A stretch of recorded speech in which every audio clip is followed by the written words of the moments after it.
Que Deus abençoe a todos vocês. Estou aqui para passar a emissora. E hoje vou falar sobre a vontade de Deus. Qual é a vontade de Deus na sua vida? Abra sua Bíblia no livro de... Abra sua Bíblia no livro de Gênesis 22. Aí. Gênesis 22. Vamos ler aí. E aconteceu depois destas coisas que provou Deus a Abraão e disse-lhe: Abraão, ele disse: eis-me aqui. E disse: toma agora o seu filho, o seu único filho, Isaque, a quem amas, e vai-te à terra de Moriá e oferece-o ali em holocausto sobre uma das montanhas que eu te direi. Então, olha que isso é muito forte. O Abraão queria filho, mas ele não podia ter filho, tá bom? Ele queria filho, mas ele não podia ter filho. Ele suplicava a Deus, tinha clamores ali. Mas o Abraão não podia mais ter filho, porque ele era velho, tá bom? Ele era velho, mas ele chorava dia e noite. Era o choro dele, era o desejo. O Abraão e Sara, os dois parentes, eles queriam um filho, mas eles não podiam ter filho. Mas a vontade de Deus, a Bíblia nos ensina que a vontade de Deus vai além. Além da vontade de Deus se manifestar no fato de que eles são velhos, mas mesmo que eles eram velhos, eles podiam ter filhos, porque é a vontade de Deus. Olha que a vontade de Deus não tem limites. Eles eram velhos, mas mesmo assim podiam ter filhos. É a vontade de Deus se manifestando aí. Eles eram velhos e mesmo assim podiam ter filhos. Você percebeu essa parte? Sim. Eles eram velhos, mas mesmo assim eles podiam ter filhos. Quer dizer que a vontade de Deus vai além daquilo que a gente pensa. A vontade de Deus vai além das nossas antecipações. A vontade de Deus vai além daquilo que a gente pode imaginar. Você percebeu? Sim. E é o primeiro aspecto que você pode notar do Abraão. E o Abraão, é isso. Estava tentando pregar, explicar essa parte. Vamos continuando. Então se levantou Abraão pela manhã de madrugada e albardou o seu jumento e tomou consigo 2 de seus moços, Isaque seu filho, e cortou lenha para o holocausto e levantou-se e foi ao lugar que Deus lhe dissera. Ao terceiro dia levantou Abraão os seus olhos e viu o lugar de longe. E disse Abraão aos seus moços: ficai-vos aqui com o jumento, e eu e o moço iremos até ali, e havendo adorado, tornaremos a vós.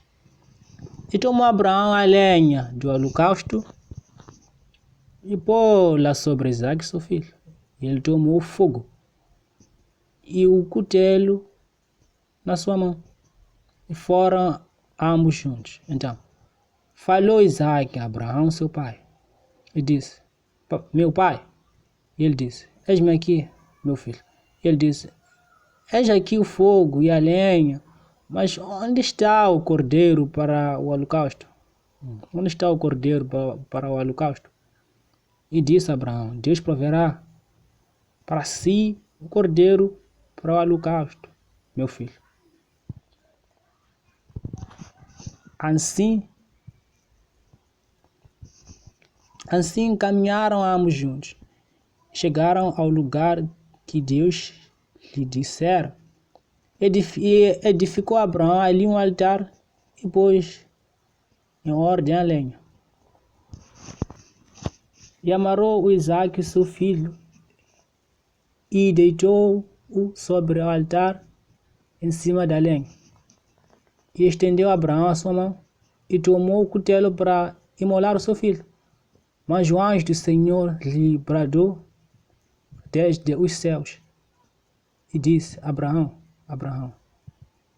E ele disse: eis-me aqui. Então disse: não estendas a tua mão sobre o moço e não lhe faças nada, porquanto agora sei que temes a Deus e não me negaste o teu filho, o teu único filho. Então levantou Abraão os seus olhos e olhou, e eis um carneiro atrás dele, travado pelos seus chifres, no mato. E foi Abraão e tomou o carneiro e ofereceu-o em holocausto, em lugar do seu filho. 14. E chamou Abraão o nome daquele lugar: o Senhor proverá, de onde se diz até ao dia de hoje: no monte do Senhor se proverá. Então o anjo do Senhor bradou a Abraão pela segunda vez desde os céus e disse: por mim mesmo jurei, diz o Senhor, porquanto fizeste esta ação e não me negaste ao teu filho, o teu único filho, que deverás te abençoarei e grandissimamente multiplicarei a tua descendência como as estrelas dos céus, e como a areia que está na praia do mar. E a tua descendência possuirá a porta dos seus inimigos. E em tua descendência serão benditas todas as nações da terra. Por enquanto, obedeceste a minha voz. Então Abraão tornou aos seus moços, e levantaram-se e foram juntos para Berseba. E Abraão habitou em Berseba. E sucedeu depois. Tá bom, esta parte aí já a parte 19 aí onde eu tenho que terminar. Termina aí onde diz 19. Então Abraão tornou-se aos seus moços e levantaram-se e foram juntos para Berseba. E Abraão habitou em Berseba. Acabou em 19, tá bom. Então, a Bíblia aqui nos fala da vontade de Deus. Talvez você, antes de você oferecer sua vida a Deus, você tem uma visão na sua vida. Eu não sei qual é essa visão. Você cresceu, tem 30 anos, você tem visão de fazer negócios, tá bom? Você tem uma visão de fazer um certo negócio. Não sei. Mas tenho que te falar uma coisa. Quando o Espírito Santo entrar dentro de ti e te abrir tua visão para a sua vida, porque entenda, a vontade do Espírito Santo não é principalmente como maior objetivo de te abençoar financeiramente, mas é lavar a sua alma, limpar a sua alma, te dar conforto, te dar paz na sua alma. Porque você nunca pode sair de casa e ir para o seu emprego doente. Você não pode. Todo o problema de um ser humano é gerado pela falta da disciplina e ignorância. Você não pode, quando você é doente, você não pode sair de casa e ir para o hospital. Por quê? Porque você tem uma doença da sua alma. Então Jesus Cristo, quando ele entra na sua vida, ele quer sua alma, cuidar de ti. Você tem direito de ter paz, alegria, felicidade. O que Jesus Cristo quer de ti é te dar a felicidade. Então, que toda a visão que você tem sobre a sua vida seja de Deus primeiro. Para que as pessoas que estão ao seu redor possam ver a vontade de Deus. Entenda que a razão na qual tínhamos igrejas, tem igrejas antigas. Essas igrejas são igrejas, sim, mas Você vê a pessoa vai para a igreja, mas parece que de alguma forma não se vê que essa pessoa é de Deus, mas vai para a igreja. Mas tem uma coisa que não tem estrutura de uma pessoa de Deus, mas pega a Bíblia, vai para a igreja, mas você vê que a pessoa está desestruturada moralmente, parece que tem algo que não está bem. A pessoa vai para a igreja, a Bíblia está rasgada, a gravata está suja, tem algo de errado. Tem pessoas assim, que parecem de igreja, mas a vida não reflete que a pessoa é da igreja. Por quê? Porque a pessoa não faz a vontade de Deus. O que é fazer a vontade de Deus? Fazer a vontade de Deus é fazer o que Deus quer de ti. Estou aqui hoje passando as emissões. Faço isso porque eu amo a Deus. Faço isso pelo tanto amor, o imenso amor que eu tenho por Deus. Por isso estou aqui passando as emissões, porque eu sou esposa de Jesus Cristo. Sou a esposa de Deus. E eu passo essas emissões para que você possa ter o amor que Jesus Cristo uma vez me mostrou. Para que você possa ter o amor que Deus uma vez me mostrou. Mostrou para mim. Passa esse amor para ti, para que possas ter o reino de Deus que reina em mim, dentro de mim. Para que você possa ter esse amor que Deus tem posto dentro de mim, para ti. Para que você não apenas vive, mas para que você possa viver para inspirar as pessoas que o Deus que criou o céu e a terra vive, e o desejo dele é estar perto das suas criaturas. E quantas vezes você vê alguém lá fora que quer realizar seus sonhos, abandona tudo, fica solteiro como um sacrifício para realizar tudo que ele quer. Mas quantas vezes você já viu alguém sacrificando tudo para servir a Deus? É espírito, na verdade. Poucas pessoas. A pessoa quer viver para ele mesmo, está amarrado, mas é assim. A pessoa gosta de viver para ele mesmo, não quer viver para Deus. As pessoas sacrificam muito, até ficam solteiros.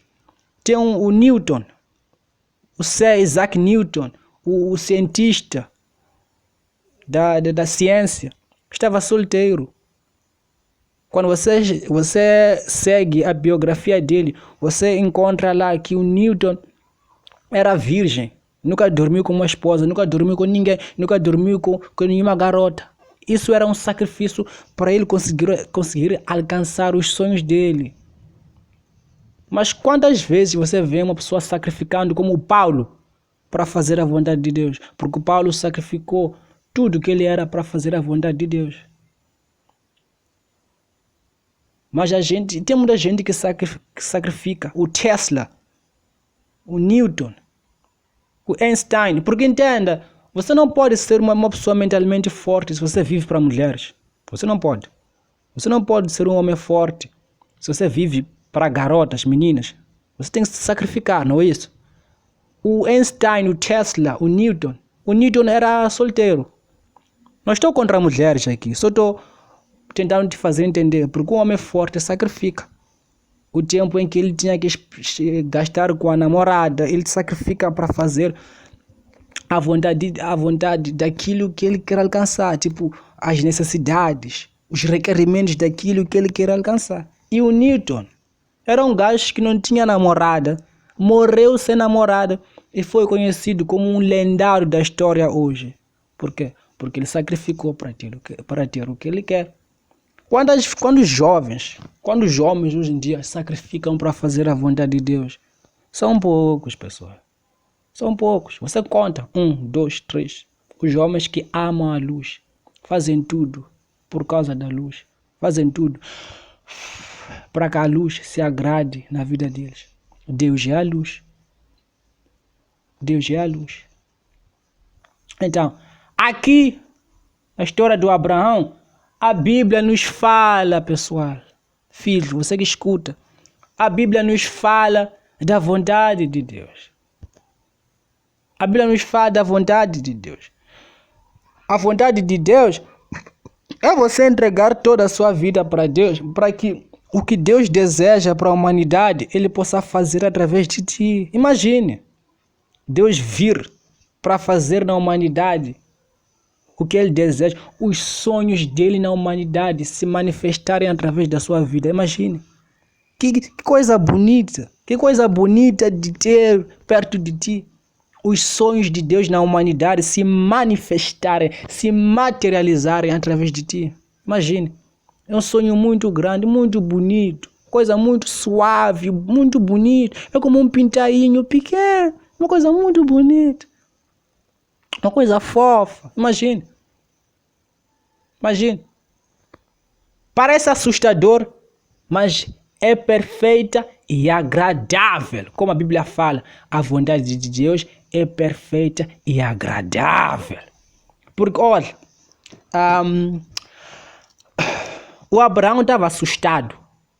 Olha só como Deus trata um ser humano. Com tanto amor, com carinho, com mansidão, com suavidade. Fase, em inglês, se chama fase. Olha só. Deus fala para o Abraão.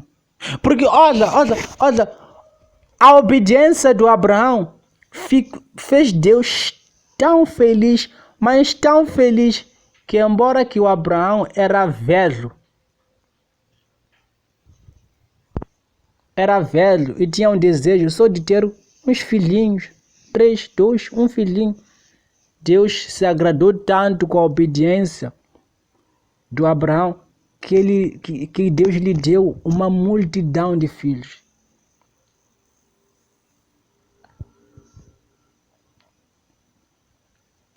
O desejo do Abraão, na oração de Deus, o desejo de Abraão gerou um filho, mas a obediência do Abraão gerou um império, gerou uma multidão. Olha só, gerou uma tribo, uma população, gerou um império, gerou uma multidão. O que gerou Isaac foi o desejo do Abraão para com Deus. Foi o desejo do Abraão para com Deus. Mas o que gerou o império foi a obediência do Abraão. Mas começou com obediência, um susto.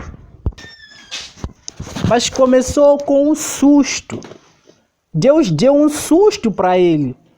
Mas o susto que Deus deu para Abraão foi para ver se o Abraão crê na perfeição de Deus. Mas o susto que Deus deu para Abraão foi para ver se o Abraão crê na perfeição de Deus. Tá bom? Eu posso até pregar muitas coisas aqui, mas como eu falei no início, não é o maior número de pregações que vai mudar a sua vida. É a decisão e sinceridade. Se você quer dar sua vida a Cristo, tome uma atitude. Porque uma atitude pode chamar muito conhecimento para a sua vida no futuro. Uma atitude só, decisão. Se uma atitude só de decisão, de você dar sua vida a Deus, vai chamar muitas bênçãos sobre ti. Porque entenda, o que agrada a Deus é a sinceridade. A sinceridade é a raiz de uma relação com Deus. Você é sincero, você gera um enorme número de bênçãos sobre a sua vida. Então, Deus deu um susto para o Abraão, para que o Abraão desperte que Deus é maior, que Deus é soberano, que Deus é acima de todas as coisas.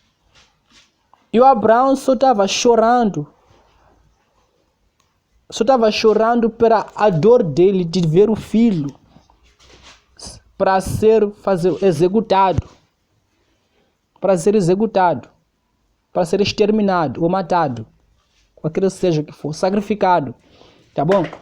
E o Abraão tinha medo daquilo, mas quando aquele momento estava acontecendo, a grandeza de Deus estava se manifestando. Porque a Bíblia diz que quando qualquer homem que for a olhar para Deus, morrerá. Porque Deus tem uma grandeza, um esplendor enorme. Um esplendor enorme, infinito, imensurável. Um esplendor enorme, imensurável, infinito, um esplendor grande que não acaba. Você me entende? Sim, é o que a Bíblia fala. Deus tem um esplendor enorme, sem tamanho. Um esplendor grande. E se você pode ver Deus, no dia que você for a ver Deus, você morrerá. Deus tem um esplendor imensurável, que não acaba. Então, Deus deu um susto para o Abraão, para que o Abraão possa despertar, ver que neste momento aqui, não são mais as minhas mãos que tomaram posse da minha vida, são as mãos de Deus. Isso é para alguns de vocês que acham que a vontade de Deus assusta. A vontade de Deus é mais brilhante do que a tua. O que Deus faz assusta as pessoas, porque é grande. Mas o que você faz é normal, é uma coisa normal, é uma coisa... Mas Deus faz o sobrenatural. Deus faz o sobrenatural, coisas que pessoas vão te olhar e terem medo. E terem medo. Por quê? Porque Ele é Deus. Sabia disso? Porque Ele é Deus. Então, quando a vontade do Abraão tomou posse, o Abraão teve um filho. Porque era só o desejo do Abraão. Ele era velho, sim. Mas isso não era problema para Deus. Já o desejo do Abraão era ter um único filho. Tá bom? Sim. O desejo do Abraão era ter só um único filho. Era só ter um único filho. É quando a vontade do Abraão tomou posse, ele só teve o quê? Um único filho. Mas quando a vontade de Deus tomou posse, o Abraão teve uma multidão. Teve um império. Um império de filhos. Um império de filhos. Por quê? Porque a vontade de Deus é perfeita, pessoal. É perfeito. E agradável, como a Bíblia fala. Tá bom? Sim. Então, você nunca pode ter medo daquilo que Deus quer na sua vida. Você tem que ser uma pessoa orgulhosa. Você tem que ser orgulhoso de ser cristão. Não um cristão que pretende ser cristão. Um cristão com gravata suja, com uma Bíblia rasgada, uma Bíblia de qualquer forma, uma Bíblia sem estrutura. Você é um cristão que nega a Deus, você nega a Deus, você não assume Deus lá na escola e você acha que Deus vai reciprocar com maior bênçãos. Ele não vai fazer isso. Entenda, Deus responde onde há sangue. Quando você deixa teu sangue no altar, Deus é forçado a responder. Quando você deixa teu sangue no altar, quando você desafia Deus por pôr a sua vida, Deus é forçado a responder. Lembre-se, o Elias, quando Elias desafiou Deus na frente dos falsos profetas, o fogo caiu do céu. Pum! Por quê? Porque o Elias desafiou Deus. Ele desafiou Deus com o sangue dele. O Elias com toda a coragem, com toda a força, toda a coragem de macho, o macho que ele era, desafiou os falsos profetas. Falou assim para eles: se o meu Deus que fez os céus e a terra está vivo, então eu crio um desafio agora, porque eu sei que meu Deus está vivo. E os vossos deuses não estão vivos, já que eles eram idólatras. Não sei, lê a sua Bíblia bem. Eles faziam rituais em que eles pegavam os ídolos deles, começavam a fazer rituais e os ídolos deles não respondiam. Mas quando Elias invocou o soberano, o Altíssimo, o Deus vivo, o fogo caiu. Por que o fogo caiu? O fogo caiu porque o Elias tinha deixado o sangue dele no altar, pessoal. Tinha deixado o sangue dele no altar. E onde há sangue, Deus é forçado a responder. Porque Deus ama as criaturas, ama o ser humano. Deus ama porque Ele é justo. Tá bom? E quando você vai à igreja, você fica dividindo sua vida. Lá você vai à igreja, lá você vive em fofoca. Deus não pode fazer nada. Por quê? Porque você dividiu a sua vida. Mas quando você leva toda a sua vida para o altar, pum! Pum! Você põe a sua vida no altar, Deus é forçado a responder. Por quê? Porque você é justo a Ele. E entenda que Deus é vivo. E quando você faz algo para Ele, faça com toda a sua força. Por quê? Porque Deus é vivo. Talvez teu sonho que você pensa na sua mente é ter apenas uma baraquinha ali para você vender suas coisas ali, uma baraquinha. Mas o sonho de Deus na sua vida é te dar uma empresa. Porque Deus é grande. E Ele quer se refletir na vida daqueles que crê de verdade, não crer por medida, mas por inteiro mesmo. Quando você crê inteiramente a Deus, meu amigo, certamente Deus vai te honrar. Imagine, o sonho do Abraão era só ter um filho só. E o fato de que Abraão era velho não era uma barreira para Deus. Não era. Isso não era um problema para Deus. Isso não era um problema para Deus. Não era. Não era um problema para Deus. Você olha, você vê as várias vezes que Deus se manifestou na vida do Abraão. Se você for a ler a sua Bíblia com carinho, você vai ver que a vida do Abraão era de fazer a vontade de Deus. Era de fazer a vontade de Deus. Quando Deus diz, Abraão, saia da terra dos seus pais e vá na terra onde eu te mandarei. E farei uma grande nação através de ti. Abraão vivia só para fazer a vontade de Deus. E todas as vezes que Deus toma posse, grandes coisas acontecem. Não poucas, grandes. Então, meu amigo, você nunca pode hesitar de dar sua vida a Deus. Por isso Deus tudo criou. E a grandeza dele é imensurável, não tem medida. Se Deus tudo criou, então tudo ele fará para ti. É só crer nele só. E tudo ele fará para ti. Creia nele. Se Deus tudo criou, então tudo Ele fará para ti. Você quer emprego? Acima de tudo, você quer felicidade no teu casamento? A tua casa não tem paz? Porque são coisas que vêm na frente. A maior necessidade de uma alma é felicidade, é a paz interior. A maior necessidade de uma alma é a paz interior. O Salomão, ele teve um privilégio, um grande privilégio de ser abençoado por um templo de ouro. Ser dado tudo, toda a riqueza, inclusive ia ter todo tipo de esposas que ele queria, 70 esposas que ele tinha toda a riqueza. Ninguém era rico naquela época do que o rei Salomão. Mas quando o rei Salomão envelheceu, estava nos tempos dele de partir deste mundo, Salomão falou assim: tudo é vaidade. É vaidade, é vaidade, é vaidade, é vaidade. Agora estou velho, tive meus momentos para fazer o que eu tinha que fazer, mas eu vi que tudo é vaidade, tudo é vaidade, tudo é vaidade. Ficou velho e teve momentos ali em que ele percebeu que até esse nível de idade, acho que não posso até me envolver com mulheres. Na minha idade me envolvi com mulheres. Quando o rei Salomão já era velho, ele olhou para trás e disse: tudo é vaidade, tudo é vaidade.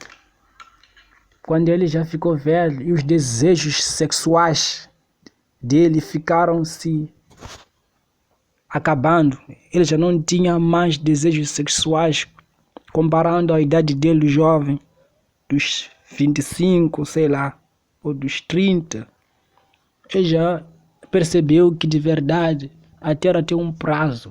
Uma coisa que ele não enxergava naquela época, quando ele brincava com mulheres, quando ele se envolvia com mulheres, quer dizer, mas ele já percebeu que, não, viver para coisas do mundo é vaidade. Ele nos deixa uma lição. E entenda que não há como aprender sem ter que passar de problemas. Você aprende quando passa por problemas. Quando você passa por problemas, você aprende.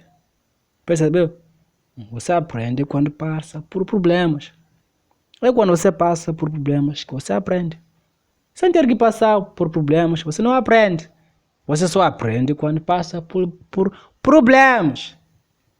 Assim como uma pregação do bispo Adilson Silva, recentemente ele disse, para você se encontrar, você tem que se perder. Para você ser resgatado, você tem que se perder primeiro. Para você ser resgatado, você tem que cair primeiro. Para haver vitória, tem que haver o quê? Guerras.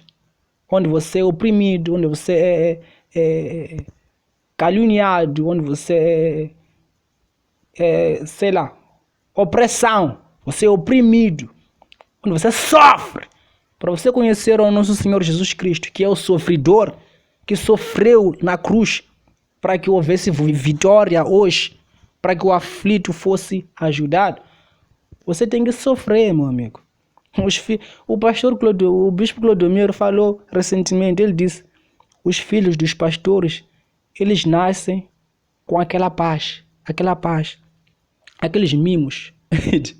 Ele nasce já na graça, na paz. Mas os filhos dos pastores, eles têm que sofrer também para passar daquele processo de sofrimento. Porque só aquele processo de sofrimento revela quem você é. O ouro tem que passar por vários processos de fogo para ser ouro.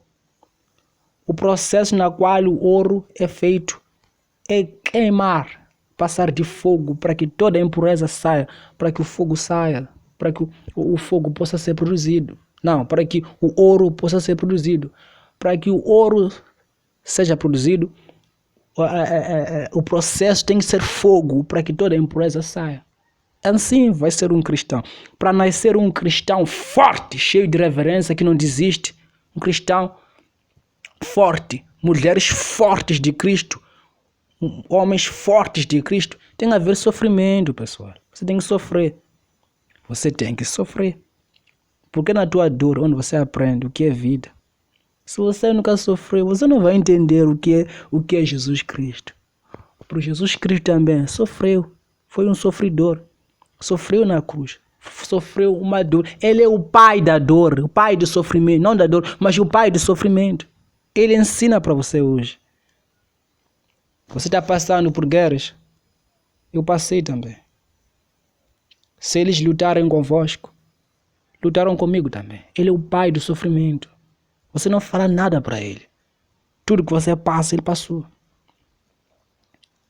Então você tem que sofrer.